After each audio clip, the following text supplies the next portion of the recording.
अस्सलाम वालेकुम स्टूडेंट्स, कैसे हैं आप लोग? उम्मीद है खैरियत से होंगे।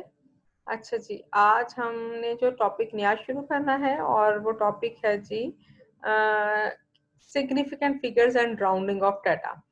फिगर्स, सिग्निफिकेंट फिगर्स क्या होती हैं, राउंडिंग ऑफ डाटा क्यों करना है, तो फिगर्स कहाँ से आती हैं बेसिकली, और you know it comes from the data. जो डाटा हम कलेक्ट कर रहे होते हैं, जब भी हम कोई एनालिसिस कर रहे होते हैं, चाहे हम कोई मेजर कर रहे हैं वेट को, वॉल्यूम को, या पीएच कैलकुलेट कर रहे हैं, या हम कोई भी टाइट्रेशन कर रहे हैं, या कोई एडवांस एनालिटिकल इंस्ट्रूमेंट जैसा कि जीसीएच पीएलसी जो सा है वो यूज कर रहे हैं, तो in all that cases we are collecting the data।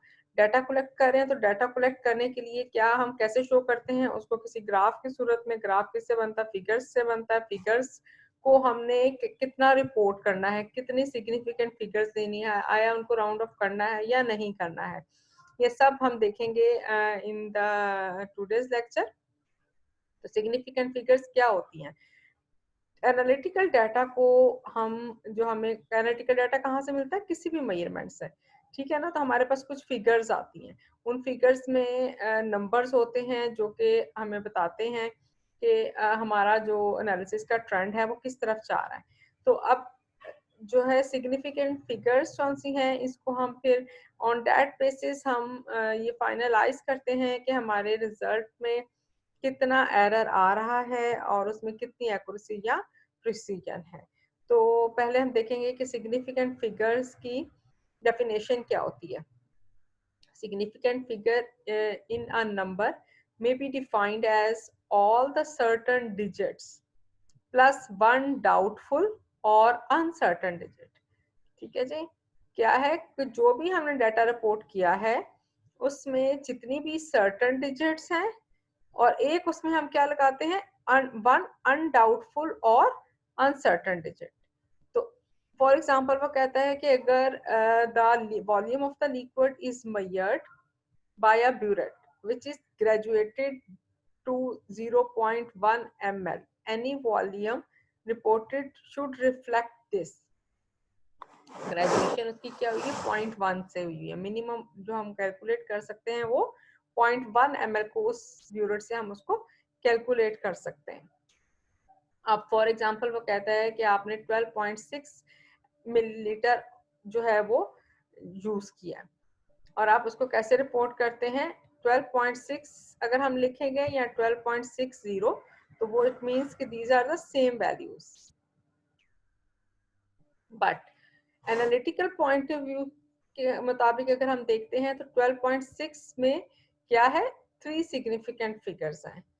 But when the burette is graduated by 0.1 decimal के 1/10 पर जो वैल्यू है, क्योंकि ये मिनिमम इस वैल्यू को कैलकुलेट कर सकता है, तो हम कहेंगे कि 12.6 जो है वो सिग्निफिकेंट फिगर्स है।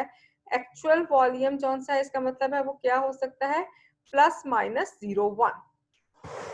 एरर के चांसेस होते हैं ना हर एनालिसिस में। तो अब इसमें चूंकि 0.1 या हमने ऊपर पढ़ लिया होगा उससे जो कि उसकी एक्चुअल है, या 0.1 नीचे पढ़ लिया होगा, तो अगर हम इसमें +1 करेंगे तो ये 12.7 बन जाएगा, -1 करेंगे तो 12.5। ठीक है जी। और अगर हम इसको इस तरह से लिखते 12.60, तो इसका मतलब है कि इसमें 4 सिग्निफिकेंट फिगर है। और 4 सिग्निफिकेंट फिगर कब एनालिटिकल बेसिस पे, वो कब लॉजिकल होना था? अगर उसकी ग्रेजुएशन कौन सी है, आपका जो ब्यूरेट है, अगर उसमें जो ग्रेजुएशन हुई हुई है, जो नंबरिंग हुई हुई है, वो 0.01 ml, तो उसमें मिनिमम वैल्यू हम कितना मेजर कर सके? 0.01 ml अगर कर सकते हैं, तो इसका मतलब है कि अब जो 12.60 है, ये फिर हम उसको इस तरह से रिपोर्ट कर सकते हैं। कहता है कि अगर ग्रेजुएशन ही 0.1 है, तो इसका मतलब है अब आप उसको 4 डिजिट्स में अपने रिजल्ट्स को शो नहीं कर सकते। The numbers 1 and 2 are known with certainty, while there is some uncertainty in the last digit, so that the actual volume could be anything between 12.5 and 12.7 ml। ये जो पहले मैंने एक्सप्लेन कर दी उसकी बात हो गई। जबकि अगर हम उसकी ग्रेजुएशन 0.01 है तो इसका मतलब है कि अब हम इसमें से 0.01 को माइनस करेंगे या प्लस करेंगे। तो ऑन दैट बेसिस हम क्या करेंगे कि या तो उसका वॉल्यूम जो है अगर हम उसमें प्लस माइनस करते हैं 0.01, 12 पॉइंट इसमें से 12.60 में से अगर हम 0.01 को माइनस करते हैं तो वैल्यू आ जाएगी 12.59, ठीक है। और अगर हम प्लस करेंगे 0.01 को तो 12.61। अगर ब्यूरेट जो है वो ग्रेजुएटेड है 0.01 ml में, तो एक्चुअल वॉल्यूम हम इसको इस तरह से 12.60 प्लस माइनस स्टैंडर्ड डेविएशन कितनी है इसमें 0.01 की, ठीक है। तो इस डिस्कशन से हमने क्या देखा है, पहली बात हमने ये देखा कि सिग्निफिकेंट फिगर क्या होती है, ठीक है। तो सिग्निफिकेंट फिगर क्या है, number that have certain digit plus one doubtful, के सारे नंबर्स जो हैं वो डिजिट्स उसके जो हैं वो हों आपके पास सर्टेन, लेकिन एक डिजिट कौन सा है वो अनसर्टन है, ठीक है। इसमें आप मतलब ये कि देखिए आपसे कहा जाता है कि ट्रिप्लिकेट में आप एनालिसिस करते हैं ना, आप 3 दफा एनालिसिस करते हो तो एंड दैट बेसिस आपके पास प्लस माइनस हर दफा जो रिजल्ट आया है उसके एक एवरेज लेते हो और तीनों जो रीडिंग्स है उसमें कितनी फ्लक्चुएशन है तो आप उसको शो इसी तरह से करते हैं ना, जो भी वैल्यू आएगी प्लस माइनस आप उसकी वो वैल्यू लिख दोगे कि इतनी स्टैंडर्ड डेविएशन है जो आपको फार्मूला बताया हुआ है, ठीक है। तो अब उसने एग्जांपल क्या दी है कि 12.6 से उसने एक नंबर लिया है कि ये वॉल्यूम अगर यूज हुआ है टाइट्रेशन में, तो अगर मैं मैथमेटिकली देखती हूँ तो 12.6 एंड 12.60 में कोई फर्क नहीं है, दोनों सेम वैल्यू है। लेकिन एनालिटिकल बेसिस पे जब हम बात करते हैं तो आपको पहले मेंशन करना चाहिए कि आपने कौन सा ब्यूरेट, आपके ब्यूरेट की स्पेसिफिकेशन क्या है, ठीक है ना। हम लिखते हैं ना अपरेटस एंड केमिकल्स, तो हम वही अपरेटस लिख देते हैं, दिस इज ब्यूरेट पॉलीमेट्रिक क्लास, आपको लिखना चाहिए burette with minimum graduation plus minus या मिनिमम उसमें कितनी न्यूमेरिकल उसको सेंसिटिव है वो 0.1 ml या 0.01 ml, ठीक है। इसी तरह से आपको बैलेंस यूज कर रहे हो, आपको उसका मॉडल, आपको उसकी मेक मेंशन करनी चाहिए कि इस जो इंस्ट्रूमेंट से मैंने अपने जो है मास को उस सैंपल को मैयर किया है और उसकी ये सेंसिटिविटी है वो ग्राम के लिए सेंसिटिव है, मिलीग्राम के लिए सेंसिटिव है, तो ये सारी चीजें आपको उसमें मेंशन करनी चाहिए, ठीक है। तो अब अगर आपका वो उस ब्यूरेट कौन सा है वो 0.1 उसके ऊपर 0.1 ml उसके ऊपर ग्रेजुएशन है, तो इसका मतलब है कि अगर आप उस ब्यूरेट को यूज करते हुए अपने डाटा को 4 डिजिट्स में रिपोर्ट करोगे तो this is not fine, this is wrong result, ठीक है ना। रिपोर्ट जो आपने किया वो ठीक नहीं किया। और अगर वो 0.01 उसकी ग्रेजुएशन है तो अब अगर आप उसको 3 डिजिट में शो करोगे तो it means again this is not fine, आपने एनालिटिकली सही रिजल्ट्स को रिपोर्ट नहीं किया। सबसे पहले आपने क्या देखना है कि उसकी ग्रेजुएशन मैक्सिमम और मिनिमम कितनी है, मिनिमम वो 0.1 ml को मेजर कर सकता है, मैक्सिमम वो 25 ml को मेजर कर सकता है, ठीक हो गया। उसमें से 12.6 आपने यूज कर ली, इसका मतलब है आपने 12.6 में अगर आपने के पास कोई एरर आया है तो वो क्या होगा, प्लस माइनस 0.1 का, ठीक हो गया। ये मैक्सिमम एरर है जो आना चाहिए, इससे ज्यादा एरर उसमें नहीं आ सकता। इससे कम हो सकता है कि आपके पास आपने 3 दफा रीडिंग्स दी हैं तो आपके पास 12.6 आ गया, 12.7 उसका आपने एवरेज लिया, फिर तीनों का जब आपने उसका स्टैंडर्ड डेविएशन निकाला तो वो आपके पास जब आप प्रैक्टिकली करोगे तो आप उसमें से उसको मेजर कर सकते हो, ठीक है। और जब आपकी ग्रेजुएशन ज्यादा सेंसिटिव ब्यूरेट है उसमें ग्रेजुएशन 0.01 ml, ये छोटा डिजिट है ना 0.01 ml की, तो इसका मतलब है कि आप इसको देखो राउंड ऑफ कर लेंगे तो 12.6 और ये भी अगर आप राउंड ऑफ करेंगे 12.6 के, ये ज्यादा एक्यूरेट रिजल्ट है क्योंकि ग्रेजुएशन ज्यादा है। लेकिन अगर आप इस तरह के ब्यूरेट से 3 डिजिट में रिजल्ट रिपोर्ट करोगे तो वो भी रॉन्ग होगा। अब इसमें मिनिमम जो एरर है वो क्या आ जाएगा 0.01 का, maximum and minimum 0.01 and results are more precise, ठीक है। ये प्रिसीजन एक्यूरेसी की बात होगी, सिग्निफिकेंट फिगर का आपको पता चल गया और ये भी अंदाजा हो गया कि किस तरह के इंस्ट्रूमेंट जो ग्लासवेयर है उसके लिए कितनी ज्यादा मैक्सिमम या मिनिमम एरर आप निकाल सकते हैं, ठीक हो गया। अच्छा, नेक्स्ट क्या आता है, अब सपोज वो कहता है कि weight of the object ordinary triple beam balance है आपके पास, उसका जो रिजल्ट आया है वो 3.45 ग्राम, 3.45 ग्राम है। बैलेंस कौन सा है, वो उसकी रिप्रोड्यूसिबिलिटी क्या है कि वो प्लस माइनस 0.02 ग्राम, जो प्लस माइनस आ रहा है 0.02 ग्राम, इसका मतलब है मैक्सिमम वो कितना, अगर आपके पास 3.45 है, अगर आप इसमें प्लस करते हो 0.02, ये क्या है, इसकी रिप्रोड्यूसिबिलिटी आई है, इसकी प्रिसीजन, आपको स्टैंडर्ड डेविएशन जो निकाला है वो 0.02, मैक्सिमम रेंज क्या है, आपने जो सैंपल मेजर किया है वो मैक्सिमम, अगर उसमें गलती भी होगी 3.45 नहीं है तो वो 3.47 होगा, और मिनिमम जब आप उसमें से माइनस करोगे 0.02 तो वो 3.43, मिनिमम रेंज उसकी ये है और मैक्सिमम ये आपके पास 3.47 ग्राम है। एंड दिस विल द, इसका मतलब है कि अगर आपका जो इंस्ट्रूमेंट है वो 3 डिजिट्स प्लेस पर रखोगे उसको, अगर आप उसके उसका जो इफेक्ट होगा 3.450 by weighing the above balance is, जो अबव बैलेंस है वो 3 तक अगर मेजर नहीं कर सकता, उसकी जो सेंसिटिविटी है वो पॉइंट वो 100 तक है।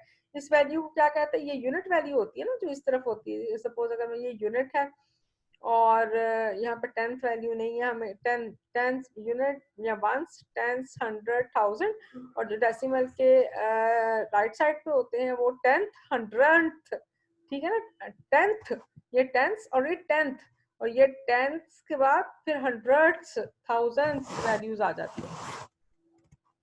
तो मैक्सिमम और मिनिमम जो उसमें वेरिएशन आ गई वो कितनी आ गई, 0.02 की।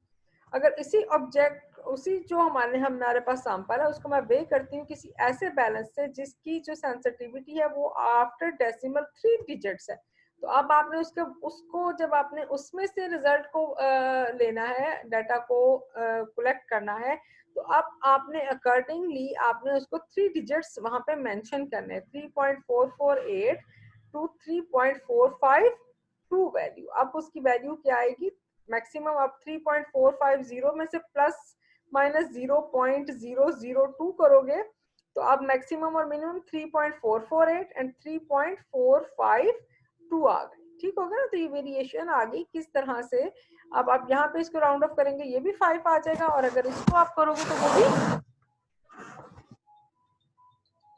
आ जाएगा। एक्सक्यूज मी, मैं जरा एक कॉल जी कुलसुम, हाँ जी बोलो, हाँ हाँ बोलो जल्दी से, बस चलो ठीक है, ओके ओके, अल्लाह सॉरी जी।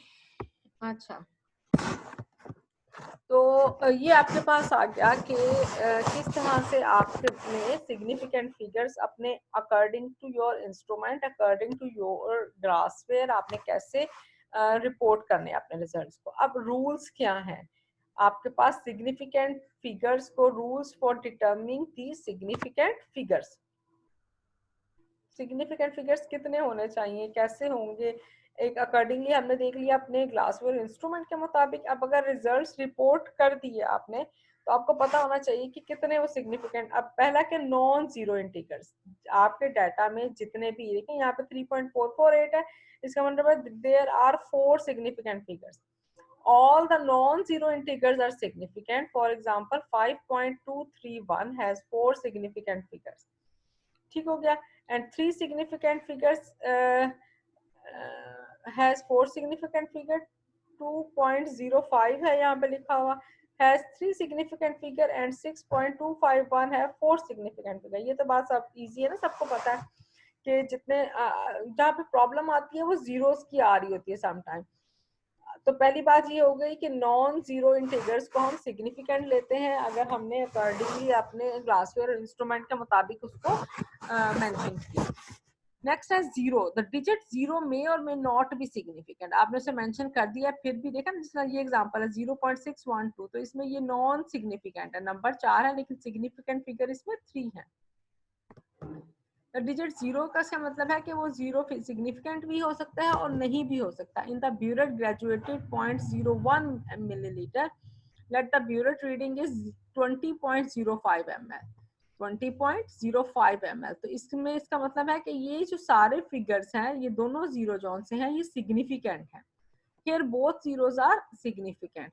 और अगर it could be 0.02025, अगर ये 0.0205005 आएगा, यानी कि पॉइंट के बाद हैं ये सारे फिगर्स, 0.02005, ठीक है, तो फिर क्या होगा, वो कहता है अगेन, अब इसमें क्या आ गया, 0.2005, अगेन वो कहता है कि सिग्निफिकेंट फिगर जो है वो अब 2 जीरो ऐड हो गए हैं, बट द सिग्निफिकेंट फिगर्स की जो तादाद है वो भी फिर भी 4 ही है. The number of significant figures can not be change just by changing the unit. This number के उसने कहा है कि सिर्फ उसकी यूनिट चेंज करने पर या उसमें जीरोस का इंक्रीज करने पर number of significant figure increase नहीं होंगे.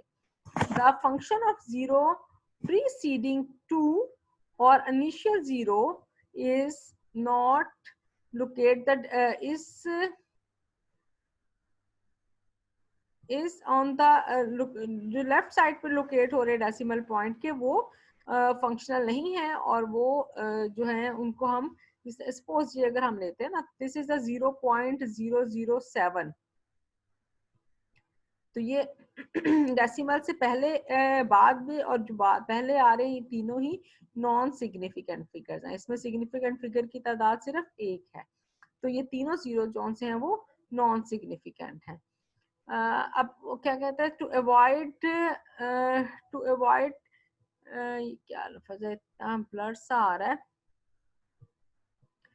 confusion, it is safe to express in numbers in powers of tens. कहता है अगर हम इसको 612 मल्टीप्लाई 10⁻³ करूं तो सेम वैल्यू है ना, सिग्निफिकेंट फिगर हमारे पास क्लियर हो गए 3 है. ये 709 10⁻⁻1 करूं तो सिग्निफिकेंट फिगर 3 है. 7 इंटू 10⁻³ करूं, सिग्निफिकेंट फिगर कौन सा है, वो ओनली 1 है.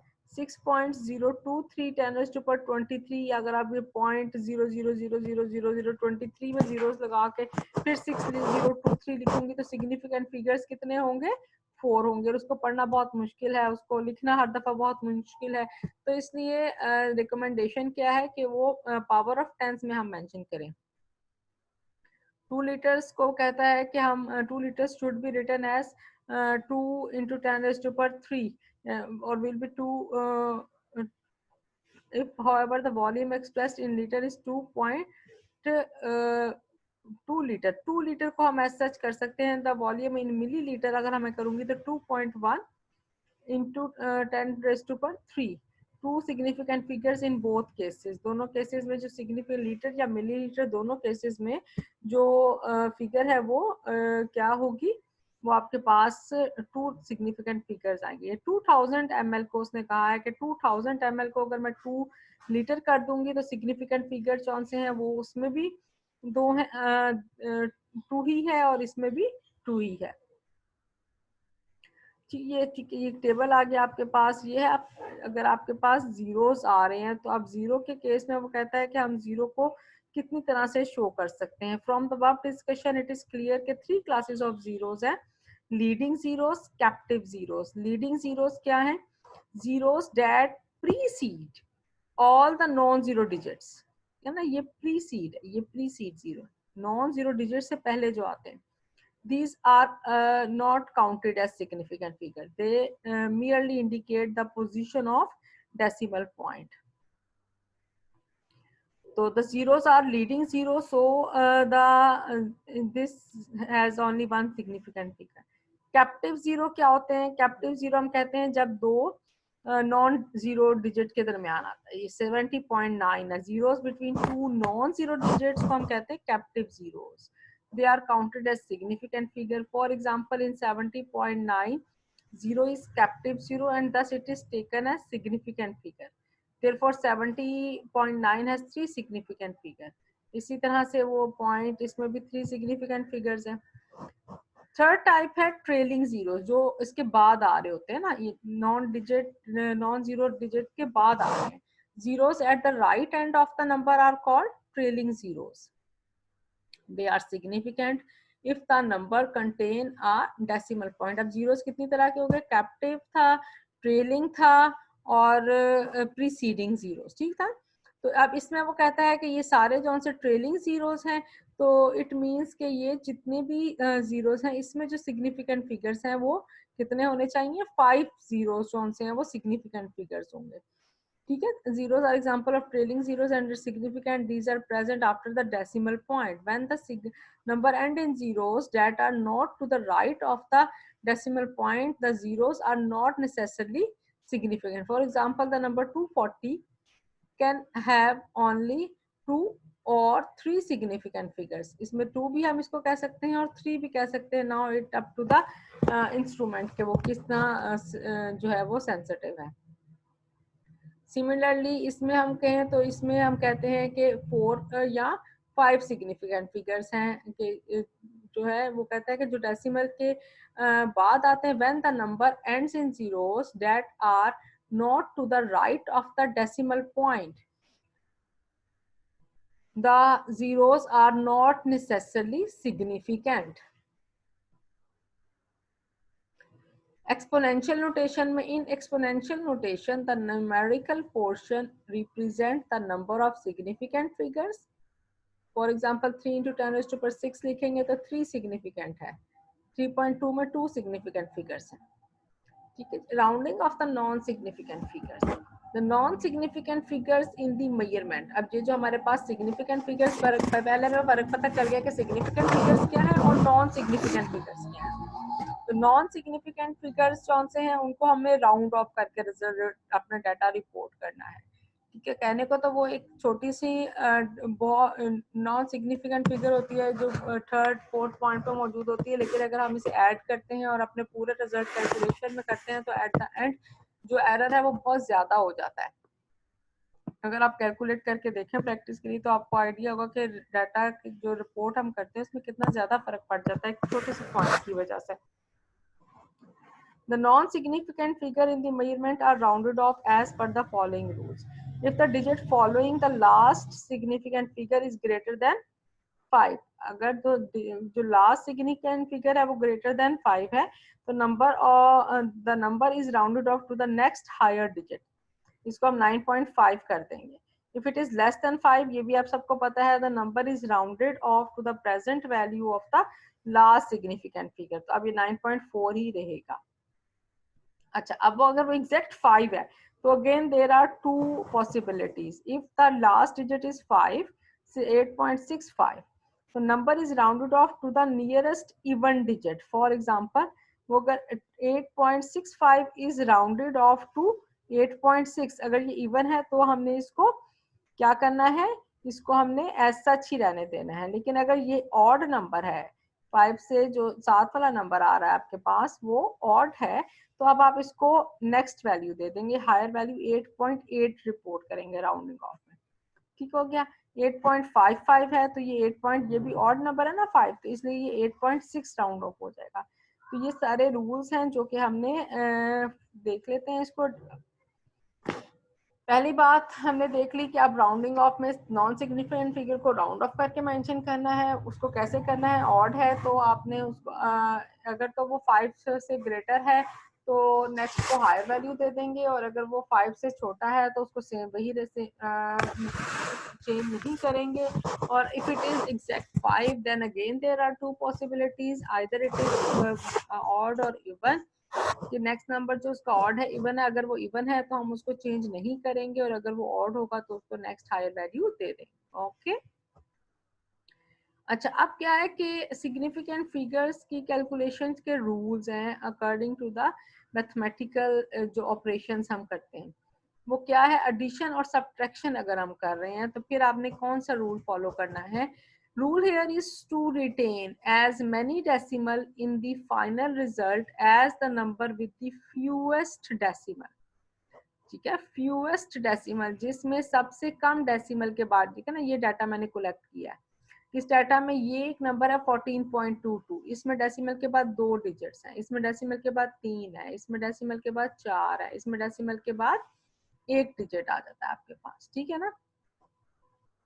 तो इसमें अब क्या हमारे पास आ गया, रिजल्ट क्या आ गया. इन सबको जब हमने जमा किया तो हमने एडिशन या सब्ट्रैक्शन, जब भी ये 2 काम करने हैं तो करने के बाद जो रिजल्ट आ गया इसको रिपोर्ट कैसे करना है. हमने देखना है कि ये वो नंबर है जिसमें सबसे कम जो है वो डेसिमल के बाद पॉइंट्स आए हैं। तो वो उसको आपने जो रिजल्ट रिपोर्ट करना है उसको अकॉर्डिंग टू दैट करना है कि in the final result the number with the fewest decimal. तो 139 पॉइंट के बाद एक है, तो यहाँ पर आपके पास जो है आफ्टर डेसिमल 1 डिजिट नंबर आपने रिपोर्ट करना है। उसको पहले राउंड ऑफ कर लें, तो रूल क्या है कि ये 9 आ गया तो इसको मैं हायर वैल्यू दे दूंगी। 139.1 is the result of this addition and subtraction process. ठीक हो गया। मल्टीप्लिकेशन या डिवीजन करनी है तो कौन सा रूल आपने फॉलो करना है? तो अब हमने क्या करना है, to retain only as many significant figure as those in the number with the fewest significant figures, with the fewest significant figure, जिसमें सबसे कम सिग्निफिकेंट फिगर है। इसमें सिग्निफिकेंट फिगर 2 है, इसमें 3 है, इसमें 4 है। तो आपने रिजल्ट अब इस सारे प्रोसेस का जब आपने रिपोर्ट करना है तो वो करना है जिसमें सबसे कम सिग्निफिकेंट फिगर है। तो ये 2 वाला अब आपने इसको 2 डिजिट्स में इस रिजल्ट को राउंड ऑफ कर देना है। तो in this example the number 25 has 2 minimum number of significant figures, hence the result should contain only 2 significant figure, hence the result 1.31 को हम राउंड ऑफ कर देते हैं। तो ये 0.13, इसमें कितने सिग्निफिकेंट फिगर है? 2 सिग्निफिकेंट फिगर है। ठीक हो गया जी, क्लियर है। तो दोबारा एक दफा रिकॉल कर रही हूँ, मल्टीप्लिकेशन एडिशन सब्ट्रैक्शन करते वक्त हमने वो नंबर देखना है जिसमें सबसे कम जो है वो डेसिमल के बाद नंबर है, उसके अकॉर्डिंगली हमने उतने में रिपोर्ट करना है। और मल्टीप्लिकेशन और डिवीजन में हमने देखना है कि किस पूरे ऑपरेशन में किस नंबर के पास सबसे फ्यूएस्ट सिग्निफिकेंट फिगर्स हैं, और अकॉर्डिंगली हमने अपने रिजल्ट को अगर 1 है, 2 है, 3 है, उसके अकॉर्डिंगली रिजल्ट को रिपोर्ट करना है। लोगरिथम और एंटी लोगरिथम का क्या है? लोगरिथम 2 कंपोर्ट पार्ट से बन के बनता है। एक को हम कहते हैं इसका mantissa whole number called the characteristics and the decimal fraction called the mantissa. The characteristic is a function of position of the decimal in the number whose logarithm is being determined and therefore is not a significant figure. Mantissa is the same regardless of the position of the decimal and all the digits are considered significant. Consider the logarithm 2.3 into 10 raised to power 3. 3 क्या है इसकी characteristics है. Using a log table, the mantissa is found to be 0.3617। Log table को use किया हमने, 3 value पे देखा 2.3 कहाँ आता है। Since the number 2.3 has 2 significant figure, it's mantissa should contain only the same number of significant figures, hence mantissa can be expressed as 0.36। आपने उसका mantissa को कैसे शो करना है? 0.36 while taking anti-log the result should contain the same number of significant figure as that is mantissa। क्या जितना उसका mantissa में है। 10 एंटीलॉग ऑफ 1.946 is, आपने इसका जब एंटीलॉग लिया 99.3, तो एज इट्स mantissa इसका देखेंगे 0.9, इसका mantissa है 0.946। इसमें कितने फिगर्स हैं सिग्निफिकेंट? 3 है। तो इसका एंटीलॉग को भी आपको किस में शो करना है? 3 डिजिट्स में शो करना है। तो ये आपके पास आ जाएगा 99.3। तो इसका मतलब है इसमें 3 फिगर्स हैं और ये 3 ही इसके जो हैं वो बनेंगे सिग्निफिकेंट फिगर्स। एरर्स हमने देख लिया है कि एरर्स और उनकी कॉजेस क्या हैं। एरर्स कौन से हैं वो किस तरह से था, हमारे पास ट्रू वैल्यू और जो ऑब्जर्व वैल्यू थी आपके पास उसमें कितना वेरिएशन है, परसेंटेज में, पर 1000 में, डिटर्मिनेट एरर, इनडिटर्मिनेट एरर। ठीक है जी, तो दिस इज टुडेज लेक्चर। क्या देखा? सिग्निफिकेंट फिगर्स क्या होते हैं, क्या इनकी रीजंस हैं, इनको हमने कैसे ऑपरेट करना है, और इसको फिर राउंडिंग ऑफ क्या होती है, राउंडिंग ऑफ के रूल्स क्या हैं, मल्टीप्लिकेशन में, डिवीजन में, सब्ट्रैक्शन में, एडिशन में, और लॉग और एंटी लॉग में। ठीक है जी, इसकी आप प्रैक्टिस कीजिएगा। आपके पास तीनों जो बुक्स हैं वो 2 बुक्स तो मैंने आपको सॉफ्ट में दे दी हैं, जो स्कूल की है वो भी आपके पास है और जीडी क्रिश्चियन की भी है। आप ये मैंने चरणदास के बुक से पढ़ाया है आपको आज। इसको भी बेशक अगर किसी के पास है सॉफ्ट कॉपी तो ठीक है, डाउनलोड करके बाकियों के साथ भी शेयर कर दें। तो इन सब की आप उन बुक से भी जो सिग्निफिकेंट फिगर्स है वहाँ से भी बेशक आप प्रैक्टिस कर लीजिएगा। ठीक है, और फिर इसको आपको ज़्यादा क्लियर हो जाएगा। कोई क्वेश्चन हो तो आप व्हाट्सएप पे मुझसे शेयर कर लीजिएगा। अल्लाह हाफ़िज़।